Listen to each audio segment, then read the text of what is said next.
E aí, Brasil? Olá a todos, sejam bem-vindos ao canal Por Outra Educação. Esse é o espaço onde eu falo sobre educação, política e comportamento.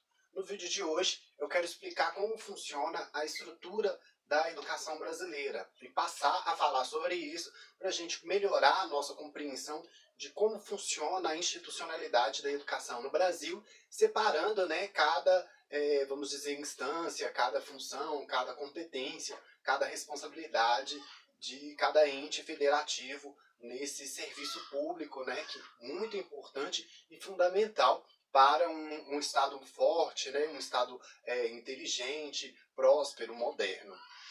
A estrutura da educação brasileira ela funciona com base em duas leis principais, e é a Constituição de 88 e também a Lei de Diretrizes e Bases. Só que antes de eu discorrer sobre esse assunto, eu vou te pedir que você se inscreva aqui no canal e também clique no sininho. Assim, você ajuda a gente a aumentar o número de inscritos aqui e toda vez quando eu subir um vídeo no canal, você é o primeiro a ficar sabendo e pode aí assistir um vídeo com um conteúdo de qualidade sobre a educação no Brasil.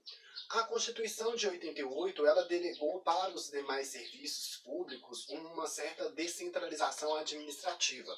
E é a mesma coisa que acontece com a educação. Por conta disso, nós temos mais de 5.600 sistemas de ensino diferentes, porque cada ente federativo tem o direito de ter o seu sistema de ensino. O que nos falta é uma política de Estado que faça frente a esses inúmeros sistemas, vamos dizer, num sistema nacional de educação que consiga integrar todos esses sistemas e fazer a articulação deles em vista de um planejamento estratégico ou de, vamos dizer, metas no PISA ou metas no IDEB. Falta aí uma consolidação de uma política de Estado para fazer frente às necessidades que o Brasil tem no campo da educação, que são profundas, raizadas, e múltiplas.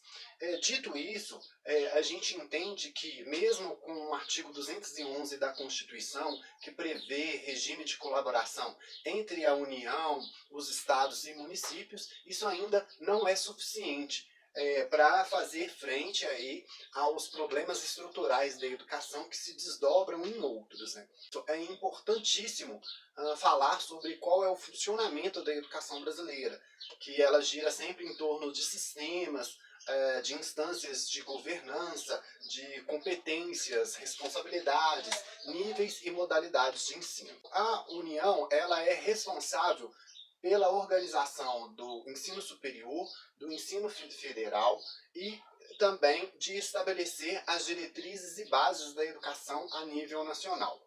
É também obrigação dela cumprir função redistributiva e supletiva, mas isso não significa concretude constitucional, tendo em vista as nossas desigualdades na educação no campo do Brasil como um todo. A gente vê que a gente tem desigualdades que são causadas em função de financiamento, em função de regionalismos, e que não são, vamos dizer, colocadas na pauta pela União.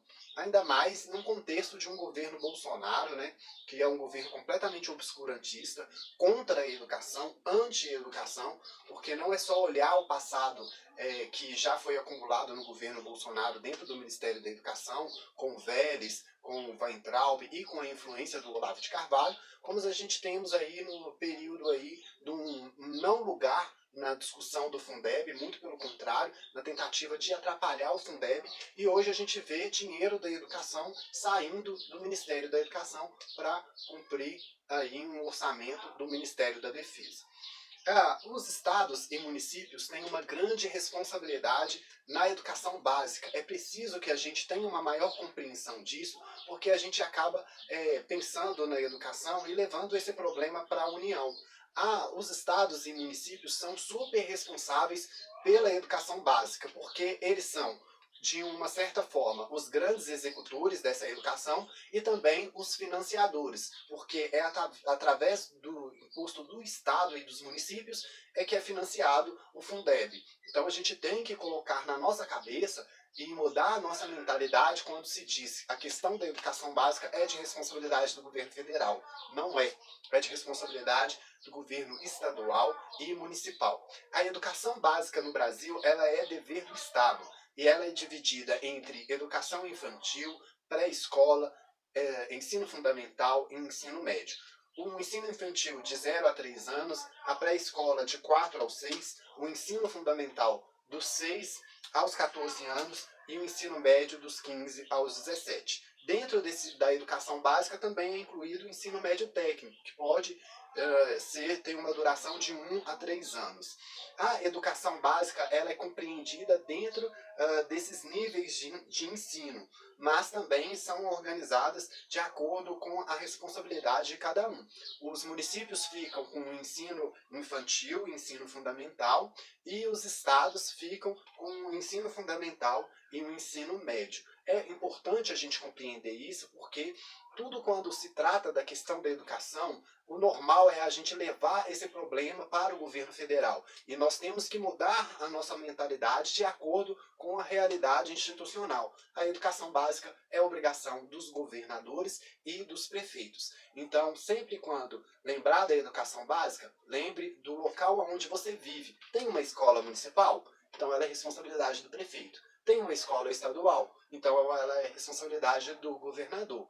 Então a gente tem que lembrar que, para fazer as cobranças corretas, se a escola for municipal, a gente tem que procurar o vereador. Se o problema do IDEB é no município, é o vereador que a gente tem que correr atrás. Se o problema do IDEB é na escola estadual, a gente tem que correr atrás dos deputados estaduais. Se o problema é no IDEB do estado, a mesma coisa. Porque a gente tem que colocar na nossa mentalidade como funciona a educação e fazer a cobrança correta para a gente poder aí melhorar a nossa situação. Dito isso, é bom a gente entender como funcionam as instâncias de poder na educação. No governo federal, na União, a gente tem o Ministério da Educação e os seus órgãos que são vinculados às suas fundações e autarquias, como o INEP, o FNDE, a CAPES, e também o Colégio Pedro II.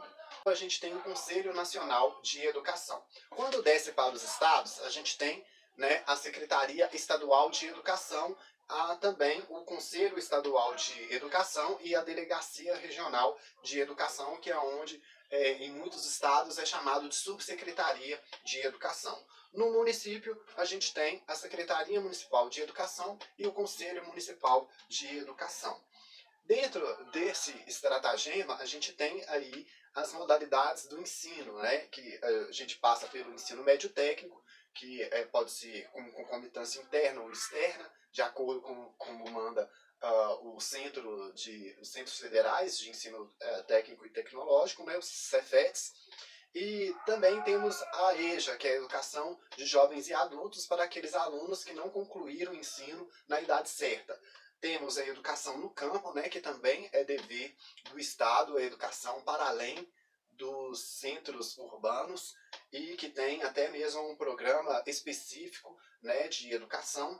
E também a educação especial, que graças a Deus o Brasil ele cresceu muito nisso e precisa, né, de ter uma educação voltada para portadores de necessidades especiais que garanta aí a adaptação de prédios físicos, de modelos de ensino, de modalidade e até mesmo de material didático. Tudo isso para garantir a educação de todos, né? E por último, modalidade o EAD, que é um ensino à distância que está aí revolucionando aí, até mesmo em tempos de pandemia, menos para quem tem aí essa exclusão da internet que, né, acomete aí a maioria dos grandes lares. Nesse momento de pandemia a gente está vendo isso. Então, com isso, dito isso, eu peço que as pessoas tenham a compreensão certa da educação, de quem cobrar da educação. É claro que quando a gente pensa na educação brasileira, a gente vai direto com o pensamento do Bolsonaro, mas ele não é o responsável pela educação básica no Brasil, são prefeitos e governadores. Espero que vocês tenham aprendido um pouco mais sobre isso. Eu vou falar sobre a estrutura do MEC e das suas autarquias mais para frente e ainda poder tratar com clareza sobre a estrutura da educação brasileira, para que a gente tenha o conhecimento adequado para fazer as cobranças adequadas, para pensar as soluções adequadas e ir além, né, do reclamismo, né? De só falar que a educação é ruim não adianta. A gente precisa também de discutir as coisas que são necessárias para a gente construir soluções daqui para frente. Eu encontro com vocês em outros vídeos. Se você não se inscreveu no canal, não deixa de se inscrever agora, ative as notificações e dê aquele like, porque isso ajuda a gente. A gente se encontra em outros momentos. Até mais.